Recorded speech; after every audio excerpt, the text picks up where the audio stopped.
If you struggle to make straight cuts on plywood with your circular saw, there are many tools on the market that can help you in this regard. And today I'm going to be reviewing one of those tools, which is the Bora Rip Guide.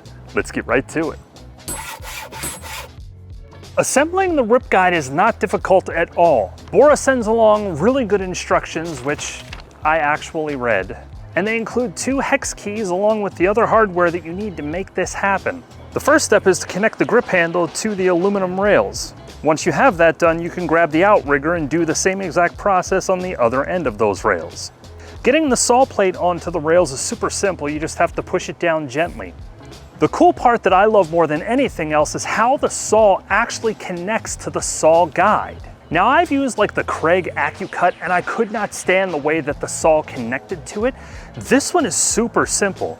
Simply line the cut line of the shoe on your circular saw up with the cut line on the front of the plate. Slide the front of the saw right up against the plate, and then on the back you can slide the locking mechanism up. Push it up tight up against the back of the saw before you crank it down, but then just turn that locking lever down and make sure it is in the down position when you're done.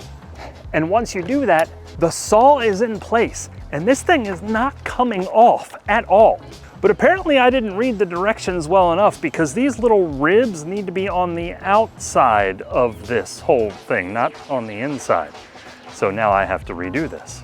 The rails have both inches and centimeters on them, and that's on both sides. So if you want to cut 1 or 2 or 3 centimeters or an inch or 2 off of the edge of your plywood, you just have to turn the dial in order to tune that in.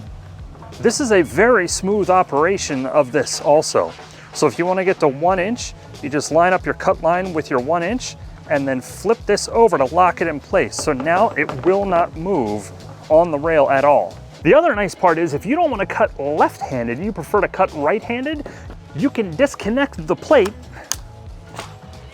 flip your saw around, and now you hold left-handed and cut right-handed. When you're ready to make your cut, you just push the guide rail up against the edge of the plywood, and that's going to be your guide as you go down the line here. Keep your hand away from the blade as you start this. Now you can just roll with it.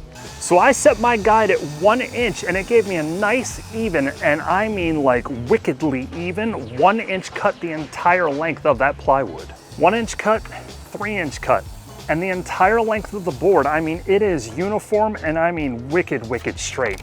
So far, I'm super impressed with my test cuts, and I look forward to using this on projects, but the ability to mount the saw so easily is one of my favorite features, honestly. And the fine-tuned adjustment on your measurements for your cut, it is super easy to use. Now that you're cutting straight lines, maybe you're trying to figure out what circular saw blade you should be using for your project. And for more information on that, click or tap on this video. And until the next time, keep doing it yourself.